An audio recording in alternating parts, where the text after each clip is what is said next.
아, 자, 반갑습니다.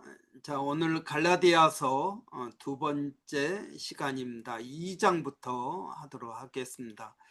어, 자, 갈라디아서 2장부터 시작하는데 갈라디아서의 구조 지난주에 했습니다. 크게 두 부분으로 나누어집니다. 그래서 1장부터 4장까지는 교리적인 내용이 있고 율법과 구원에 대한 내용이 있고, 또 5장, 6장은 구원받은 사람이 어떻게 살 것인가에 대한 그러한 말씀들이 있습니다. 자, 지난주에 이제 갈라디아서 1장을 하면서 가장 1장 이 갈라디아서 전체에서 강조하고 있는 것이 세 가지 거짓 교사들 때문에 이 갈라디아서를 썼다고 했습니다. 그런데 이 거짓 교사들의 주장은 무엇인가 하면은 세 가지입니다. 첫째는 바울이 너가 어떻게 사도가 되느냐 하는 이야기입니다. 그래서 바울이 너가 정말 사도냐, 왜 사도냐 아니냐가 왜 중요하냐면, 바울이 전하는 그 바울이 전하는 복음이 사도가 아니라면 그 복음이 온전한 복음이 아니다라고 이야기했습니다. 그래서 바울이 전하는 복음은, 거짓 교사들은 온전한 복음이 아니다. 그럼 온전한 복음은 뭐냐? 예수 그리스도로 우리가 구원을 받지만 할례도 받고 다른 안식일도 지키고 이런 율법도 지켜야 된다라는 것입니다. 그래서 바울은 예루살렘에서 사도들로부터 인정받지 않은 교사이다. 이게 이제 첫 번째 문제고요. 두 번째는 바울이 전하는 복음이 진짜 복음이냐 하는 것입니다. 그리고 이제 세 번째는 뭐냐면, 믿음으로만 구원을 받는다면 사람들이 방종하지 않겠느냐. 그러니까 율법이 필요하다라고 주장하는 것입니다. 그래서 이 갈라디아서는 이 세 가지에 대해서 바울이 반박하기 위해서 쓴 편지입니다. 그래서 이 갈라디아서는 갈라디아 교회, 어느 한 교회가 아니라 갈라디아 지방에 있는, 지금의 터키 남부 쪽에 있는 여러 도시에 있는 여러 교회들에게 보낸 편지다라고 했습니다. 그래서 지난주에 바울의 사도권은 뭐라고요? 사람에게서 난 것이 아니다. 사람으로 말미암은 것이 아니다. 예수 그리스도 하나님 아버지가 나를 임명했다라고 했습니다. 그 다음에 이제 11절에 보면은 바울의 복음도 11절에 보니까, 형제들아 내가 너희에게 알게 하노니 내가 전한 복음은 사람의 뜻에 따라 된 것이 아니다. 사람에게 받은 것도 아니요 배운 것도 아니다. 하나님께서 예수 그리스도께서 계시로 내게 주신 것이다 라고 말하고 있습니다. 그래서 베드로나 또 여러 사도들, 12사도들은 예수님을 따라다녔죠. 마찬가지로 이 바울도 예수 그리스도의 계시로 내가 이 복음을 받아들이게 되었다라는 이야기를 했습니다. 자, 그러면서 바울이 내가 사도된 증거가 있다. 그게 뭐냐? 나는 예수 믿고 싶어서 믿은 사람이 아니라 예수 핍박하는 사람이다. 그런데 하나님의 은혜로 내가 사도가 되었다. 부름을 받았다. 그래서 15절에 보면 어머니의 태로부터 나를 택정하시고 그 은혜로 나를 부르셨다. 그래서 내가 사도된 것은 하나님의 전적인 은혜로 된 것이고, 그리고 이미 나를 사도로 정해 놓으셨다라고 말씀하고 있습니다. 자, 이제 2장 저희가 들어가도록 하겠습니다. 자, 2장 1절부터 이제 우리 한 절 한 절 읽어가면서 제가 설명을 하도록 하겠습니다. 14년 후에 내가 바나바와 함께 디도를 데리고 다시 예루살렘으로 올라갔나니 그랬습니다. 이것은 이제 바울이 바나바와 디도가 누구냐면 헬라인입니다. 1차 전도여행 때 데리고 1차 전도여행 때 만난 헬라인입니다. 이 사람이 예수 그리스도를 믿고 바울을 따라다니면서 이제 나중에 그레데 섬의 목사님까지 하신 그런 분입니다. 이 디도를 데리고 예루살렘으로 갔다. 그런데 거기 갔는데 중요한 것은 무엇이냐면 계시를 따라 올라가 이방 가운데서 전파하는 복음을 그들에게 제시했다. 그러니까 바울이 1차 전도여행 하면서 증거한 그 복음을 내가 예루살렘에 있는 유력한 자들에게 제시했다라는 거예요. 자, 왜 제시했겠습니까? 제시한 이유는 그들의 복음이나 내가 증거하는 복음이나 똑같다라는 것을 인정받기 위해서입니다. 여러분 생각해 보세요. 바울은 예수님 살아 계실 때 예수님을 만나본 적이 없습니다. 그리고 어떤 사도들로부터 배운 적도 없습니다.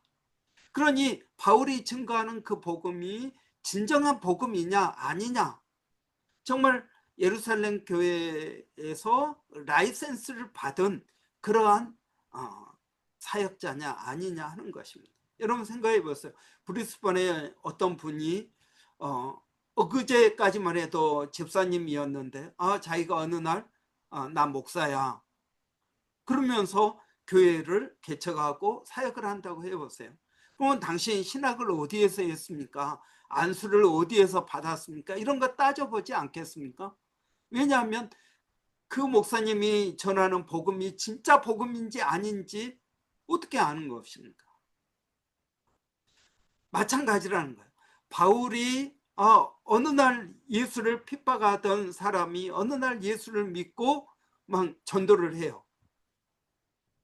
그런데 그 복음이 온전한 복음이냐 그렇지 않은 복음이냐라는 것을 누가 증명해 줄 수 있겠느냐라는 거죠. 그래서 이제 예루살렘에 가서 유력한 자들은 누구를 말하겠습니까? 유력한 자들은 예루살렘 교회에 뭐 베드로라든지 야고보라든지 요한이라든지 여러 사도들을 말하는 거겠죠. 자, 그 사도들에게 제시했다라는 거예요. 자, 개인적으로 만나서 내가 그들에게 내가 전한 복음을 증거했다. 그런데 그 사람들이 어떻게 했느냐면 3절에 보니까 그러나 나와 함께 있는 헬라인 디도까지도 억지로 할례를 받게 하지 않았다라는 거예요. 그러니까 지금 갈라디아 교회에는 예루살렘에서 왔다고 하는 그러한 선생들이 할례를 받아야 된다. 그래야 그것이 온전한 복음이 구원을 받은 것이다 라고 이야기한다는 거예요.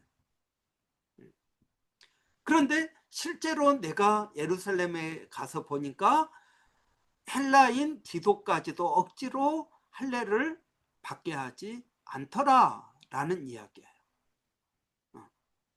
그러면 자 4절에 보니까 이는 가만히 들어온 거짓 형제들 때문이라. 그들이 가만히 들어온 것은 그리스도 예수 안에서 우리가 가진 자유를 엿보고 우리를 종으로 삼고자 함이로되 라고 말합니다. 자, 사도행전 15장 24절에 보면 들은즉 우리 가운데서 어떤 사람들이 사람들이 우리의 지시도 없이 나가서 말로 너희를 괴롭게 하고 마음을 혼란하게 한다 하기로. 여러분, 여기서 말하는 그 형제, 이 사람들은 어디에서 왔느냐 하면 예루살렘에서 왔다는 거예요. 그런데 예루살렘에 직접 가서 보니까 우리가 들은 적 우리 가운데에서 어떤 사람, 우리의 지시도 없이 가서 말로 너희를 괴롭게 하고 마음을 혼란하게 한다는 거예요. 이게 무슨 말입니까? 다른 복음. 너희가 예수만 믿어갖고는 안 돼. 할례를 받아야 돼. 여러분, 안디옥 교회는 두 종류의 크리스찬들이 있었습니다. 어떤 크리스찬이요? 유대인 크리스찬이 있었고 이방인 크리스찬들이 있었어요. 근데 이 유대인 크리스찬들은 다 할례를 받았겠죠. 그리고 안식일도 지키고 뭣도 지키고 하겠죠. 근데 이방인 크리스찬들은 할례를 안 받았겠죠. 그러니까 야, 너희도 할례 받아야 돼. 그리고 예루살렘에서 왔다고 하는 그 사람들도 자칭 교사라고 하는데 이 뭡니까 갈라디아 교회 성도들에게 할례 받아야 될 것을 강조한다는 거예요. 자, 그래서 자 4절에 보니까 이는 가만히 들어온 거짓 형제들 때문이라. 그들이 가만히 들어온 것은 그리스도 안에서 우리가 가진 자유, 우리가 가진 자유가 뭡니까? 예수 그리스도를 믿음으로 구원을 받는다라는 그 자유를 말하고 있습니다. 그래서 우리를 종으로 삼고자 한다는 거예요. 무슨 종입니까? 율법의 종으로 삼고자 한다는 것이다. 5절에 그들에게 우리가 한시도 복종하지 아니하였으니 이는 복음의 진리가 항상 너희 가운데 있게 하려 함이라 라고 하였습니다. 자, 6절을 보니까 유력하다는 이들 중에 본래 어떤 이들은 내게 상관이 없으며 하나님은 사람을 외모로 취하지 아니하시나니 저 유력한 자들은 내게 의무를 더하여 준 것이 없고. 여기서 유력한 사람은 누구를 말합니까? 예루살렘 교회의 사도들을 말합니다. 또 예루살렘 교회 야고보 목사님을 말합니다. 그 야고보 목사님이나 사도들이 내게 의무를 더하여 준 것이 없다. 그러니까 너희가 예수 그리스도를 믿음으로 구원을 얻는다는 것 외에 다른 것을 나에게 말한 것이 없다라는 이야기입니다. 그리고 심지어 어떻게 했다고요? 도리어 그들은 내가 무할례자에게 복음 전함을 맡은 것이 베드로가 할례자에게 맡은 것과 같음을 보았고, 그러니까 베드로가 할례자에게 복음을 증거하는 거나 내가 이방인에게 복음을 증거하는 거 똑같다라는 이야기입니다. 그래서 베드로는 할례자에게, 나는 이방인에게 복음을 증거하는데 우리의 사역의 방향이 다를 뿐이지 사역의 내용은 똑같다라는 이야기입니다. 또 9절에 보니까 기둥같이 여기는 야고보. 여러분, 기둥같이 여기는 야고보는 누구입니까? 야고보서를 쓴 야고보 목사님입니다. 이 사람은 누구냐면 주의 형제 야고보입니다. 예수님의 친동생 야고보입니다. 이분이 예루살렘 교회의 담임 목사님이셨습니다. 그러니까 기둥같이 여기는 야고보, 게바가 누굽니까? 베드로죠. 요한. 또 내게 주신 은혜를 알므로 나와 바나바에게 친교의 악수를 하였다. 친교의 악수를 했다라는 말은 무슨 말이에요? 우리는 동역자다라는 것을 인정해 주었다라는 이야기입니다. 그러니까 어느 날 갑자기 예수 믿는다고 해서 나는 이제 사역자야, 이렇게 한 것이 아니라 바울은 안디옥 교회에서 10몇 년 동안 사역을 했고, 또 안디옥 교회에서 파송해 가지고 선교사로 2년 동안 1차 선교여행을 마치고 돌아온 사역자로서 인정해 주었다라는 이야기입니다. 그러면서 친교의 약속을 하였으니 우리는 이방인에게로 그들은 할례자에게로 가게 하려 합니다. 사역의 대상이 다르다. 우리는 이방인, 그들은 유대인에게 사역을 한다라는 이야기.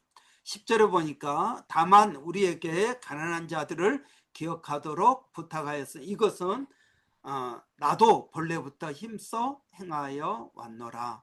그러니까 당신이 전도하러 갈 때 구제연금 받아서 예루살렘 교회 어려우니까 좀 구제연금을 보내주라 라는 그런 부탁을 했다라는 이야기입니다. 자, 그런데 11절에 보면은 자, 게바가 안디옥에 이르렀을 때 베드로 사도가 안디옥은 어디입니까? 시리아 안디옥을 말합니다. 바울과 바나바가 사역을 했던 그곳 안디옥에 왔다는 거예요. 안디옥에 왔는데 어떻게 했습니까? 책망받을 일이 있어서 내가 그를 대면하여 책망하였다. 내가 베드로도 책망할 수 있는 사람이다 라는 것을 이야기해 주는 거예요. 그럼 어떤 걸 이제 책망했냐면 12절에 보니까 야고보에게서 온 어떤 이들이 이르기 전에 게바가 베드로가 이방인과 함께 먹다가, 그러니까 안디옥 교회에 있는 이방인 성도들하고 같이 식사를 하고 있었다는 거예요. 그런데 누가 왔어요? 그들이 오매, 그들은 누구냐면 아까 이야기했던 거짓 교사들, 예루살렘에서 파송해 가지고 왔다고 하는 그 유대인 크리스찬들을 말하는 겁니다. 그들이 오니까 베드로가 밥을 먹다 말고 그냥 밥을 안 먹은 척하고 그 자리를 떠났다라는 거예요. 왜 그러냐면 유대인들은 이방인하고 식사를 못하게 되어 있습니다. 왜냐하면 여러분 유대인들은 돼지고기나 이런 걸 안 먹잖아요. 근데 이방인은 상관없이 먹잖아요. 여러분 우리나라의 무슬림들이 오면 뭐 할렐 푸드 해가지고 뭐 자기들이 검증을 한 음식만 먹잖아요. 마찬가지라는 거예요. 그래서 이방인들과 같이 식사하면 부정하다는 거예요. 그런데 이렇게 우리가 뭐 이제 안디옥 교회는 좀 오픈된 교회니까 같이 식사하고 있는데 저 예루살렘에서 온 사람들이 베드로가 이방인하고 같이 식사하더라, 이런 구설수에 오르게 됐다는 이야기예요. 그러니까 어떻게 했습니까? 그들이 오매 그가 베드로가 할례자들을 두려워하여 떠나 물러가매 남은 유대인도, 거기에 베드로뿐만 아니라 바나바도 있고 여러 다른 유대인들도 있었다는 거예요. 그런데 이 안디옥 교회 사람들은 그런 게 괜찮은데 저 예루살렘 교회에서 온 사람들은 이제 그게 아니란 말이죠. 그래서 안 먹은 척 했다라는 것입니다. 그래서 13절에 보니까 남은 유대인들도 그와 같이 외식함으로 바나바도 그들의 외식에 유혹되었느니라. 그래서 14절에 보니까 그러므로 나는 복음의 진리를 따라 바르게 행하지 아니함을 보고 모든 그들이 자 앞에서, 그건 아닌데 그들이 하여튼 있는 앞에서 베드로에게 이르되 내가 유대인으로서 이방인을 따르고 유대인답게 살지 아니하면서 어찌하여 억지로 이방인을 유대인답게 살게 하려느냐 하였노라. 자, 베드로가 이런 외식을 하는데 사람들 앞에서 베드로에게 책망을 했다는 거예요. 당신 왜 그렇게 이중적으로 행동을 하느냐, 당신 그렇게 하면서 어떻게 유대인으로서 이방을 따르고 유대인답게 살지 아니하면서 어찌하여 억지로 이방인을 유대인답게 살게 하려느냐 하였노라 라고 책망했다는 거예요. 여러분 이 말은 무슨 말이냐면, 여러분 복음은 무엇입니까? 우리가 예수 그리스도를 믿음으로 구원을 얻는다라는 이것이에요. 이것으로 우리가 다 구원을 받았어요. 이방인도 이것으로 구원을 받았어요. 그런데 할례를 받아야 된다라고 주장하는 이 유대인 크리스찬들이 오니까 이방인들하고 식사하는 것을 안 하는 척 했단 말이죠. 이것은 뭡니까? 이신층이 믿음으로 구원을 얻는다라는 이 복음을 행동으로 부정하는 일이었다는 거예요. 그가 입으로는 예수 믿으면 구원을 받아. 그런데 실제로 마음속에서는 야, 너 11조 안 해? 너 그럼 구원 못 받은 거야. 구원 받은 사람은 다 11조 해야 되는 거야. 11조 안 한 것 보니까 너 구원을 안 받은 것 같아. 그래서 11조가 구원의 조건처럼 되어 버린다라는 이야기예요. 자, 이래서 바울이 베드로를 책망했다라는 이야기입니다. 그런데 자, 이걸 사람들 앞에서 했다는 말이에요. 아니, 단둘이 조용히 있을 때 당신 왜 그랬습니까? 다음부터 그러면 안 됩니다. 다른 사람들이 얼마나 실망했겠습니까? 이렇게 조용히 이야기할 수 있는데 많은 사람들 앞에서 책망했다는 거예요. 왜 그랬습니까? 거기에 있는 베드로뿐만 아니라 바나바뿐만 아니라 이방인들이 오해할 수 있다는 거예요. 베드로가 우리랑 같이 밥을 먹다가 저 예루살렘에서 온 사람들이 오니까 안 먹은 척하고 떠나더라. 그럼 남아있는 사람들은 어떤 생각을 하겠어요? 같이 맛있게 밥 먹고 이야기하다가 갑자기 안 먹은 척하고 떠나버리면 남아있는 사람들은 이게 뭐지? 벙찌지 않겠습니까? 지금 그렇기 때문에 그 사람들에게 아니다, 예수 그리스도로 구원을 받는 것이다, 베드로는 잘못 행동한 것이다, 아무리 예수님의 수제자 베드로라 할지라도 잘못하면 책망 받아야 된다라는 것을 이야기해 주고 있는 것입니다. 자, 이래서 베드로를 바울이 대면하여 책망하였다 그랬습니다. 15절에 보니까 15절에 우리는 본래 유대인이요 이방 죄인이 아니로되, 16절 중요한 구절이죠. 사람이 의롭게 되는 것은 율법의 행위로 말미암음이 아니요 오직 예수 그리스도를 믿음으로 말미암은 줄 알므로 우리도 그리스도 예수를 믿나니 이는 우리가 율법의 행위로서가 아니고 그리스도를 믿음으로써 의롭다함을 얻으려 함이라. 율법의 행위로서는 의롭다함을 얻을 육체가 없느니라 라고 말하고 있습니다. 그러니까 여러분, 우리가 예수 그리스도를 믿으면 뭐 한다고요? 어떤 사람이나 복음 안에는 차별이 없다라는 이야기입니다. 부자나 가난한 사람이나 노인이나 젊은 사람이나 아니면 남자나 여자나 종이나 자유자나 다 그리스도 안에서는 차별이 없다. 그런데 아까 베드로는 차별적인 행동을 했다는 거예요. 그게 아니다라는 거예요. 17절, 만일 우리가 그리스도 안에서 이렇게 되려 하다가 죄인으로 드러나면 그리스도께서 죄를 짓게 하는 자냐? 결코 그럴 수 없느니라. 만일 내가 헐었던 것을 다시 세우면 내가 나를 범법자로 만드는 것이다. 헐었던 것이 뭐예요? 율법이죠. 그런데 다시 율법을 지키라고 한다면 내가 나를 범법한 자로 만드는 것이다. 자, 19절, 내가 율법으로 말미암아 율법에 대하여 죽었나니 이는 하나님에 대하여 살려 함이라. 율법에 대하여는 죽었다. 내가 하나님에 대하여 살았다. 20절에 우리 잘 아는 구절이죠. 내가 그리스도와 함께 십자가에 못 박혔다. 그 말은 십자가에서 내가 죽었다. 그런데 내가 이제는 살았다 라는 이야기예요. 그런즉 이제는 내가 사는 것이 아니오 오직 내 안에 그리스도께서 사신 것이다. 내가 육체 가운데 사는 것은 나를 사랑하사 나를 위하여 자기 자신을 버리신 하나님의 아들을 믿는 믿음 안에서 사는 것이다. 나는 십자가에서 죽었다. 그런데 이제는 내가 믿음으로 사는 것이다 라는 이야기입니다.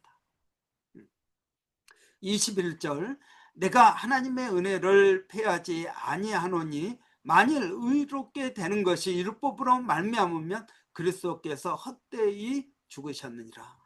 여러분, 우리가 할례를 받아야, 선행을 해야 구원을 받는다면 예수님이 헛되이 죽으신 것이다 라는 것을 이야기해 주고 있습니다. 그래서 율법, 여러분 예를 들어서 지금 우리가 모든 율법을 다 지키는 건 아니잖아요. 예를 들어서 할례만 받으라고 한다든지, 아니면 안식일을 지키라고 한다든지, 아니면은 음식법 있잖아요. 제7 안식일교가 주장하는 것처럼 비늘이 없는 물고기 먹으면 안 된다. 그래서 장어도 먹으면 안 되고 미꾸라지도 먹으면 안 되고 꽃게도 먹으면 안 되고 그러잖아요. 그러면 그걸 지키면 다 지켜야 된다는 거예요. 예를 들어서 여러분 보세요. 우리가 물 한 컵이 있는데 거기에 우리가 검은 잉크 한 방울을 떨어뜨리면 어떻게 될까요? 물 한 컵에 잉크 한 방울 떨어뜨린다 그래서 이게 시커멓게 변하는 건 아니잖아요. 그런데 뭡니까? 거기에 깨끗한 원래의 그 물은 아니다라는 거예요. 그러니까 아무리 조그만 것 하나라도 안에 들어가면 전체가 더러워지는 거나 마찬가지예요. 그 잉크 한 방울 떨어뜨렸다고 그게 얼마나 오염이 됐겠느냐. 그런데 여러분, 잉크 떨어진 물을 누가 마시려고 하겠습니까? 마찬가지라는 이야기입니다. 자, 3장을 보죠. 어리석도다 갈라디아 사람들아. 여기 이제 1절부터 5절까지는 반어적인 질문을 하고 있습니다. 어떤 반어적인 질문을 하고 있는지 한번 볼까요? 어리석도다 갈라디아 사람들아, 예수 그리스도께서 십자가에 못 박히신 것이 너희 눈앞에 밝히 보이거늘 누가 너희를 깨닫냐? 여기서 누가 너희를 깨닫냐? 깬다는 말은 눈을 흐리게 한다는 이야기예요. 앞을 흐리게 해서 정확하게 잘 못 보도록 한다는 이야기입니다. 2절에 보니까 누가 깨닫냐? 누가 깼겠습니까? 거짓 교사들이 지금 이들을 꿰는 거죠. 2절에 보니까 내가 너희에게서 다만 이것을 알려 하노니 너희가 성령을 받은 것이 율법의 행위로냐 혹은 듣고 믿음으로. 자, 여러분, 우리가 지난주에 사도행전 13장 14장 이 1차 선교여행 여러분 본문을 저희가 살펴봤죠. 거기 보니까 루스드라에서 또는 구브로에서 성령의 역사가 나타나지 않았습니까? 그리고 그들이 성령을 받았단 말이에요. 그러면 이 성령을 받은 것이 너희가 믿을 때 성령을 받았느냐, 율법을 지킬 때 성령을 받았느냐? 당연히 믿을 때 성령을 받은 거죠. 그 다음에 3절에 보니까 너희가 이같이 어리석느냐? 성령으로 시작하였다가 이제는 육체로 마치겠느냐? 너희가 예수 그리스도를 믿음으로 성령을 받았는데 그 기쁨, 그 자유를 버리고 이제 다시 율법으로 돌아가겠느냐 하는 이야기입니다. 4절에 너희가 이같이 많은 괴로움을 헛되이 받았느냐? 과연 헛되냐? 자, 예수 믿는다고 핍박과 고난을 받았다는 거예요. 사람들의 조롱을 받았다는 거예요. 예수라는 분을 구주로 믿고 구원을 받은, 그리고 따로 모여서 예배 드리는 사람이 갑자기 변한 거죠. 예수 믿고 변했습니다. 그러니까 주위 사람들이 막 조롱하는 거예요. 너 예수쟁이구나. 그러면서 조롱하고 괴로움을 받았다는 거예요. 그 괴로움을 헛되이 받았냐? 너희가 뭐 하려고 그러면은 그 괴로움을 당했느냐라는 이야기예요. 5절에 보니까 너희에게 성령을 주시고 너희 가운데서 능력을 행하시는 일, 아까 이야기했던 그런 성령의 역사하심이 율법의 행위에서 나타난 거냐, 믿음에서 나타난 거냐? 당연히 믿음에서 나타난 것이 아니냐 하는 이야기입니다. 자, 그리고 이제 6절에 보니까 아브라함 이야기를 하고 있습니다.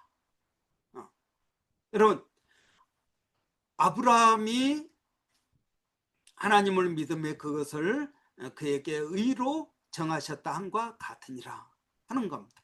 자, 이것은 창세기 15장 6절에 있는 말씀을 인용한 것입니다. 아브라함이 보니까 아브라함이 여호와를 믿으니 여호와께서 이를 그의 의로 여기시고 라고 말하고 있습니다. 그러니까 여러분, 아브라함이 의롭다 여김을 받았다는 거예요. 지금 말로 하면 구원을 받았다는 거예요. 그러면 아브라함이 어떻게 구원을 받았느냐? 믿을 때 구원을 받았다라는 거예요. 아브라함 때는 율법이 있었어요, 없었어요? 없었다라는 이야기예요. 나중에 보겠습니다만 430년 후에 율법이 생긴 거예요. 모세 때 율법이 생겼어요. 그러니까 아브라함, 이삭, 야곱, 그 요셉, 그 모든 사람들은 무엇으로 구원을 받은 거예요? 율법이 없었는데 믿음으로 구원을 받았다라는 거예요. 7절에 보니까 믿음으로 말미암은 자들은 아브라함의 자손인 줄 알지어다. 그러니까 여러분, 하나님을 믿는, 예수 그리스도를 믿는 사람은 누구다? 아브라함의 자손이라는 거예요. 왜? 아브라함도 믿음으로 구원을 받았죠. 우리도 믿음으로 구원을 받죠. 그러니까 믿음의 조상 아브라함이니까 여러분, 우리가 예수 그리스도를 믿음으로 구원을 받는다는 것은 아브라함의 자손이 된다는 거예요. 8절에 보니까 또 하나님이 이방을 믿음으로 말미암아 의로 정하실 것을 성경이 미리 알고 먼저 아브라함에게 복음을 전하되 모든 이방인이 너로 말미암아 복을 받으리라 하였느니라. 실제로 창세기 여기 12장 3절에 보니까 땅의 모든 족속이 너로 말미암아 복을 얻을 것이라 하신지라 했습니다. 그러니까 여러분, 모든 이방인이 누구로 복을 얻는다고요? 아브라함 때문에 복을 받는다. 그리고 그 아브라함 때문에 받는다는 그 하나님의 약속, 그 하나님의 예언이 오늘 우리에게 이루어졌다. 그래서 이방인들이 예수 그리스도를 믿음으로 구원을 얻고 아브라함의 자손이 된다라는 이야기입니다. 9절에 보니까 믿음으로 말미암은 자는 믿음이 있는 아브라함과 함께 복을 받는다. 여러분, 하나님께서 아브라함에게 주신 그 복이 있습니다. 그 복이 예수 그리스도를 믿는 사람들에게 그대로 전달된다는 거예요. 그러니까 아브라함의 복이 나의 복이 된다는 것입니다. 왜 그렇습니까? 우리가 아브라함의 믿음의 자손이기 때문에 그렇습니다. 그러니까 여러분, 지금 유대인들이 아브라함의 자손이냐? 그들은 육체의 자손이지만 아브라함의 그 복을 그들은 받지 못하고 있다라는 이야기예요. 왜 그렇습니까? 아브라함은 믿음으로 구원을 받고 이 믿음으로 복을 받았다는 거예요. 마찬가지로 우리도 믿음으로 구원을 받고 믿음으로 아브라함의 자손이 되고 믿음으로 아브라함의 복을 함께 받는다라는 이야기입니다. 10절에 무릇 율법 행위에 속한 자들은 저주 아래 있나니 기록된 바 누구든지 율법책에 기록된 대로 모든 일을 항상 행하지 아니하는 자는 저주 아래 있는 자라 하였습니다. 여러분, 여기서 중요한 것은 여러분, 예전에 그런 책이 있었어요. 가계에 흐르는 저주를 끊으라, 뭐 이런 책이 있었어요. 이건 이제 요즘은 이단으로 이제 그렇게 정죄 받았는데요.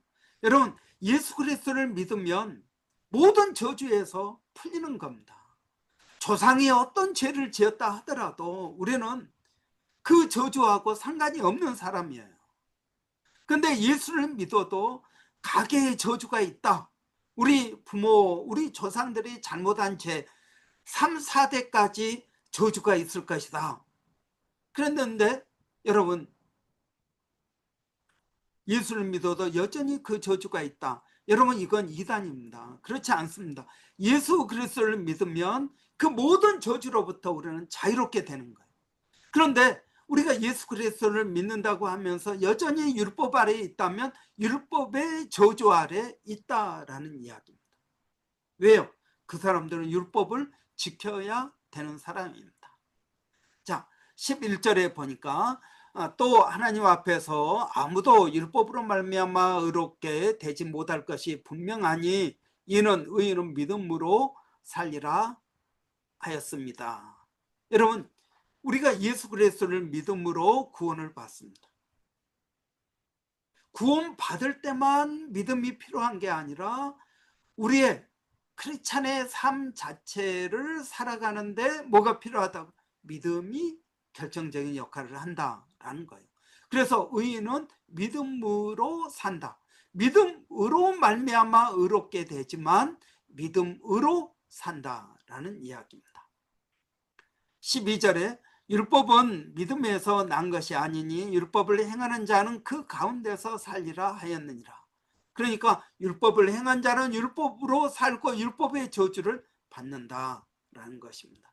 13절 그리스도께서 우리를 위하여 저주를 받은 바 되사 율법의 저주에서 우리를 속량하셨으니 기록된 바 나무에 달린 자마다 저주 아래 있는 자라 하였음이라. 자, 이것은 예수님께서 우리를 위하여 저주를 받으셨다라는 이야기예요.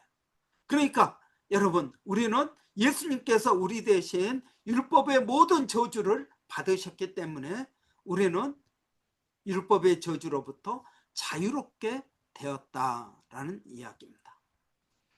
14절 이는 그리스도 예수 안에서 아브라함의 복이 이방인에게 미치게 하고 또 우리로 하여금 믿음으로 말미암아 성령의 약속을 받게 하려 함이라 그랬습니다.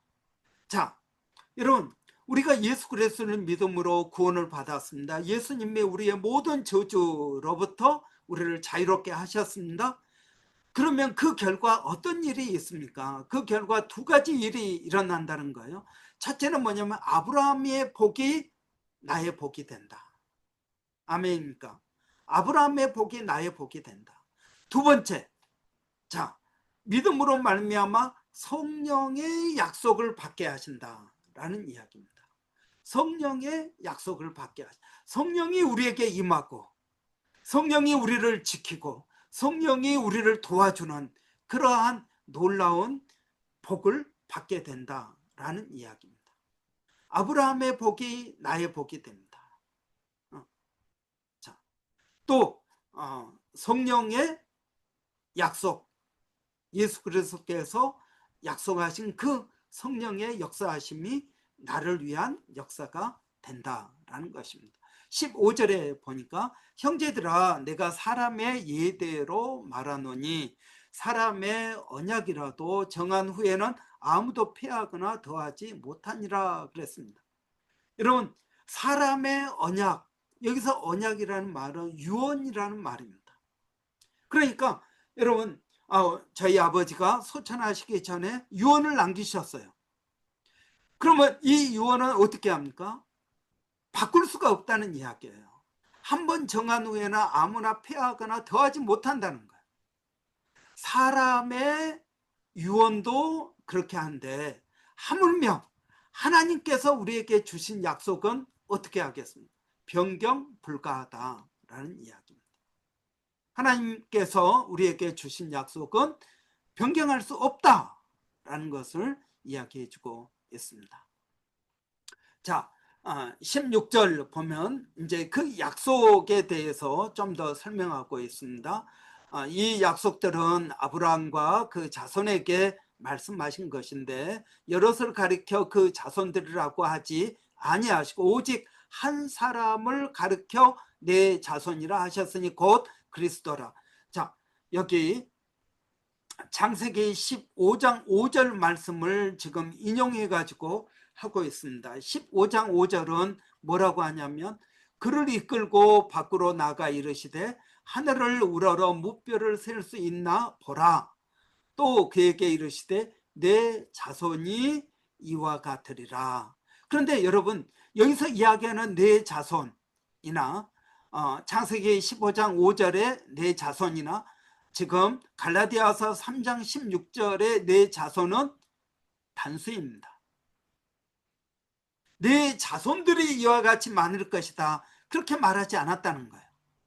내 자손 오직 한 사람, 그 사람이 누구냐? 예수 그리스도가 바로 그 자손이다라는 이야기입니다. 여러분 창세기 15장 5절에 있는 내 자손 이것도 단수입니다. 여기서 말하는 내 자손은 누구를 말하는 거예요? 이삭을 말하는 게 아니라는 거예요. 누구를 말한다고요? 예수 그리스도를 말하는 것이다 라고 말씀하고 있습니다. 그래서 믿음의 자손을 말하고 있습니다. 자, 17절에 보면 내가 이것을 말하노니 하나님께서 미리 정하신 언약을 430년 후에 생긴 율법이 폐기하지 못하고 그 약속을 헛되게 하지 못하리라. 지금 아브라함과 약속을 했습니다. 믿음으로 의롭게 여김을 받고 바로 내 자손을 주겠다라는 지금 약속을 했습니다. 그 자손이 누구예요? 예수 그리스도라는. 그 후에 430년 후에 율법이 생겼다는 거예요. 모세를 통해서 시내산에서 율법을 받았습니다. 그러니까 무엇이 먼저입니까? 언약이 먼저라는 거예요. 율법은 나중에 나온 것이니까 무엇이 더 중요하겠습니까? 언약이 더 중요하다는 거예요. 한참 후에 나온 율법이 이 언약을 바꾸지 못한다라는 이야기입니다. 18절 만일 그 유업이 율법에서 난 것이면 약속에서 난 것이 아니니라. 그러나 하나님이 약속으로 말미암아 아브라함에게 주신 것이다. 자, 그 유업이 무엇입니까?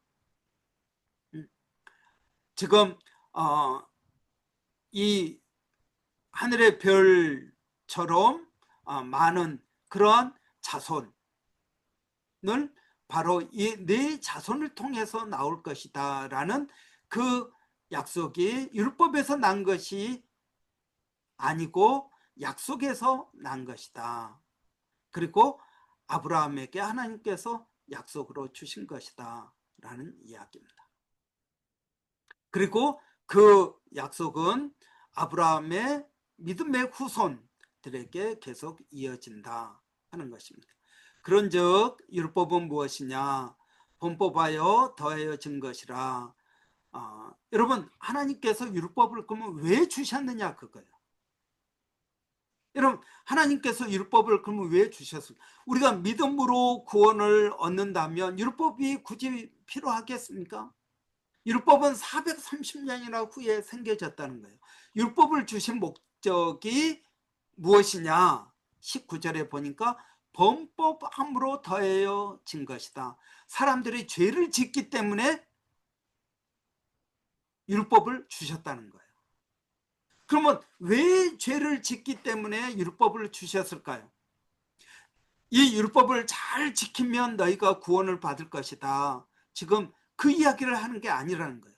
첫 번째 율법을 주신 목적은 우리의 죄를 깨닫게 하기 위해서입니다. 여러분 생각해 보세요. 신호등이 없다고 생각해 보세요. 그러면은 신호등이 없으면 여러분 신호등 위반, 신호 위반 딱지를 뗄 일이 있습니까? 없죠. 왜? 신호등 자체가 없는데. 마찬가지예요. 법이 없으면은 죄도 없다라는 이야기예요. 그러니까 너희가 죄인이라는 것을 깨닫게 하기 위해서이다. 이걸 죄라는 사실을 깨닫게 하기 위해서이다. 두 번째 이유는 뭡니까? 죄를 억지하기 위해서입니다. 여러분, 신호등이 있을 때 빨간 불이면은 가면은 안 되겠구나, 이런 마음이 생기잖아요. 이러한 우리 마음, 이건 죄다, 그러니까 죄니까 안 지어야겠다, 그런 마음이 생기도록 하기 위해서다라는 이야기입니다. 그래서 여러분, 뭡니까? 하나님의 법은, 많은 사람들은 죄는 무엇입니까? 내가 간음한 것이 죄입니다. 도둑질한 것이 죄입니다. 어떤 행동만 죄라고 생각한다는 거예요. 그런데 여러분, 십계명에 보면은 내 이웃의 것을 탐내지 말라 그랬습니다. 탐하는 것, 이것은 우리 마음에 있는 거잖아요. 그러니까 우리의 마음까지도 성경은 컨트롤 하신다라는 것입니다. 그래서 율법을 주신 목적, 죄를 깨닫게 하기 위하여. 두 번째는 죄를 억제하기 위하여. 내가 참으려고 노력한다는 거예요. 안 지으려고 노력한다는 것입니다. 자, 20절에 그 중보자는 한 편만 위한 자가 아니냐, 하나님은 한 분이시니라. 여러분, 이 중보자는 누구를 말합니까? 모세를 말합니다. 자, 약속하신 자손이 오기까지, 이 약속하신 자손은 누굽니까? 예수 그리스도라는 거예요. 여기서 한 중보자는 누구예요? 모세를 말해요. 그러니까 천사를 통하여 모세에게 율법을 주었어요. 근데 이 율법은 언제까지만 유용하다는 거예요? 약속하신 자손이 오기까지만. 약속하신 자손은 누굽니까? 예수 그리스도를 말합니다. 자, 21절에 보면 율법이 하나님의 약속들과 반대되는 것이냐? 결코 그럴 수 없느니라. 만일 능히 살게 하는 율법을 주셨더라면 의가 반드시 율법으로 말미암았으리라 그랬습니다. 여러분, 우리가 율법으로 구원을 받는다면 예수님이 이 땅에 왜 오시겠습니까? 여러분, 사람이 착한 일을 해가지고 천국에 갈 수 있다면 예수님이 왜 이 땅에 오셨겠어요? 예수님 오실 필요가 없죠. 그 이야기를 하고 있는 것입니다. 22절에 그러나 성경이 모든 사람을 죄 아래 가두었으니 이는 예수 그리스도를 믿음으로 말미암는 약속을 믿는 자들에게 주려 함이라 라는 것입니다. 그래서 여러분, 이것은 무슨 말입니까? 율법의 목적이 뭐냐? 첫째, 죄를 깨닫고 죄를 안 짓게 하기 위해서. 두 번째, 뭡니까? 우리가 중보자가 필요하다는 것을 깨닫게 하기 위해서다라는 거예요. 여러분, 구약에서는 죄를 어떻게 해결했습니까? 죄를, 제사를 지내가지고 용서함을 받았습니다. 그럼 제사 지낼 때마다 양을 죽이고 소를 죽이고만 그래야 되는 거예요. 이게 너무나 힘든 거예요. 반복되는 죄, 반복되는 제사, 이것이 영원하다는 겁니다. 그런데 여러분, 이걸 안 할 수 있는 방법, 중보자가 필요하다라는 이야기입니다. 자, 믿음이 오기 전에 우리는 율법 아래에 메인 바 되고 계시될 믿음의 때까지 갇혔느니라. 여러분, 지금도요, 어떤 크리스찬들은 백투 예루살렘 그렇게 이야기하면서요, 우리가 이 복음이 예루살렘에서 시작해서 영국과 그리고 또 저기 미국과 그리고 우리나라에서 이제 저기 중국, 인도 거쳐가지고 다시 예루살렘으로 한 바퀴 돌면 예수님이 오신다 주장하는 사람들이 있고요. 또 그 사람들은 뭘 주장하냐면 제3의 성전을 지어야 된다. 제3의 성전을 강조합니다.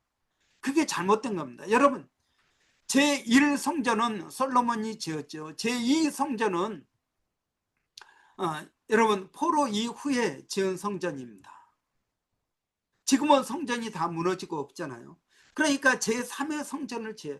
성전이란 무엇입니까? 제사 지내는 곳입니다. 여러분, 예수님께서 십자가에 달려 죽으심으로 히브리서에서 말씀하고 있는 것처럼 단번에 우리의 모든 죄를 다 십자가에서 해결하셨습니다. 그러니까 더 이상 제사가 필요 없습니다. 그러니까 제3의 성전을 지어야 된다고 하는 사람들은 예수 그리스도의 십자가를 인정하지 않는 사람들입니다. 여전히 제사가 필요하다. 여러분, 그러면 누가 필요하겠습니까? 제사장이 필요하고 제물도 갖다가 바쳐야 되고 그래야 된다는 거예요. 그게 아니라는 이야기입니다. 24절에 보니까 23절 믿음이 오기 전에 우리는 율법 아래 매인 바 되었고, 아까 그랬죠. 계시될 믿음의 때까지. 아까 누구의 때까지? 여기 보니까 약속하신 자손이 오시기까지 있을 것이다 그랬습니다. 자, 24절 이같이 율법이 우리를 그리스도께로 인도하는 초등교사가 되어 우리로 하여금 믿음으로 말미암아 의롭다 하심을 얻게 하려 함이라. 여러분, 이게 무슨 말이냐면 율법이 뭐라고요? 초등교사가 된다는 거예요. 자, 초등교사는 어떤 사람을 말하냐면, 자, 이제 유대인이나 뭐 그리스 그때 이제 누가 있어요? 노예가 있잖아요. 근데 이 노예가 다 부엌 일하고 음식 만들고 농사 짓는 그런 사람들만 있는 게 아니에요. 노예가, 어떤 노예는 화가 노예도 있고, 어떤 노예는 악기를 연주하는 노예도 있고, 어떤 노예는 철학가도 있어요. 그러니까 이런 다양한 노예가 있다는 거예요. 그런데 예를 들어서 뭐 수학을 잘하는 노예가 있다는 거예요. 그러면 이 노예에게 주인의 아들을 가르치게 한다는 거예요. 철학가 노예에게 기본적인 철학적인 소양을 갖추게 만든다는 거예요. 너 이것 좀 가르쳐라 한다는 거예요. 이게 바로 초등교사입니다. 그런데 여러분, 믿음은 어떤 교사입니까? 믿음은 고등교사입니다. 믿음은 고등교사. 율법은 초등교사. 믿음은 고등교사입니다. 우리를 예수님께로 인도하는 초등교사가 율법이라는 거예요. 그런데 이제 고등교사, 자 25절에 보니까 믿음이 온 후로는, 믿음은 누구라고요? 고등교사라는 거예요. 고등교사가 있으면 초등교사가 필요가 없다는 이야기예요. 왜? 고등교사가 알아서 이제 다 가르칠 거니까. 그 이야기를 하고 있는 것입니다. 그래서 율법은, 율법의 여러분 기능이 뭐라고요? 자, 율법의 기능은 우리의 죄를 깨닫게 하고 또 우리의 죄를 억제하게 한다는 거예요. 너 그러면 안 돼 하고 스스로 참고 절제한다는 거죠. 또 우리를, 율법은 초등교사가 되어서 우리를 누구에게로? 예수 그리스도께로 인도한다. 그런데 이 초등교사는 언제까지만 역할을 한다? 믿음이라는 고등교사가 오기 전까지만 역할을 한다는 거예요. 그러니까 여러분, 우리는 지금 초등교사에게 배우는 겁니까? 고등교사에게 배우는 겁니까? 고등교사, 믿음에게 배우는 사람들입니다. 그래서 26절부터 29절에 보면은 믿음으로 말미암은 복 4가지를 이야기하고 있습니다. 너희가 다 믿음으로 말미암아 그리스도 예수 안에서 하나님의 아들이 되었다. 여러분, 자, 믿음으로 말미암은 복 첫 번째, 하나님의 자녀가 되었다. 아멘. 두 번째, 자, 누구든지 그리스도와 합하기 위하여 침례를 받은 자는 그리스도로 옷 입었다. 여러분, 그리스도로 옷 입었다라는 말은 유니폼을 입었다라는 말이에요. 여러분, 우리가 유니폼을 입으면 어떻습니까? 다 똑같습니다. 다 똑같습니다. 옷 걱정 안 해도 됩니다. 아, 내가 오늘 무슨 옷 입고 교회 가지? 뭐 옷 걱정 안 해도 돼요. 왜? 그 옷만 입으면 되니까. 그 옷을 입고 있으면 다 똑같습니다. 가난한 사람이나 부자나 남자나 여자나 종이나 노예자나 다 똑같습니다. 여러분, 그리스도 안에서 우리는 다 똑같은 사람입니다. 여러분, 교회 안에서 누가 무슨 옷을 입었나, 누가 어떤 부자냐, 얼마나 가난하냐 위축되고 그럴 필요 하나도 없습니다. 왜? 우리는 예수 그리스도로 옷 입었습니다. 우리는 다 똑같은 사람입니다. 28절에 보면 너희는 유대인이나 헬라인이나 종이나 자유인이나 남자나 여자나 다 그리스도 예수 안에서 하나다. 우리는 하나다라는 말이에요. 여러분, 우리는 하나입니다. 많은 분들이 하나 되게 해주세요. 뭐 하나 되게 해주세요. 뭐 그렇게 기도하는데 그렇게 기도하지 마십시오. 우리는 이미 하나입니다. 하나 된 것을 굳게 지켜야 됩니다. 뭐 지금 여러 개니까 하나 되게 해주세요. 그건 잘못된 기도입니다. 우리는 예수 그리스도 안에서 이미 하나입니다. 모든 게 초월해서 하나입니다. 또 여러분 29절에 보니까 너희가 그리스도의 것이면 곧 아브라함의 자손이요 약속대로 유업을 이을 자니라. 이게 무슨 말입니까? 아까 이야기했죠. 믿음으로 아브라함은 의롭다 여김을 받았습니다. 그래서 믿음의 조상이 되었습니다. 그러면 우리도 믿음으로 말미암아 의롭게 되었으며 아브라함의 자손입니다. 아브라함의 자손이면 아브라함의 복을 우리도 그대로 이어받는 사람이다 하는 것입니다. 여러분, 아브라함의 복을 받은 사람입니다. 아브라함에게 하나님께서 복 주시고 또 복 주셨다라고 말씀하십니다. 자, 오늘 시간이 되었으므로 여기까지 하겠습니다. 다음 주부터 4장, 5장, 6장 하는데 보니까 2장씩 하는 것이 이게 스케줄에 맞는 것 같습니다. 오늘 또 빨리 한다고 했는데 그렇습니다.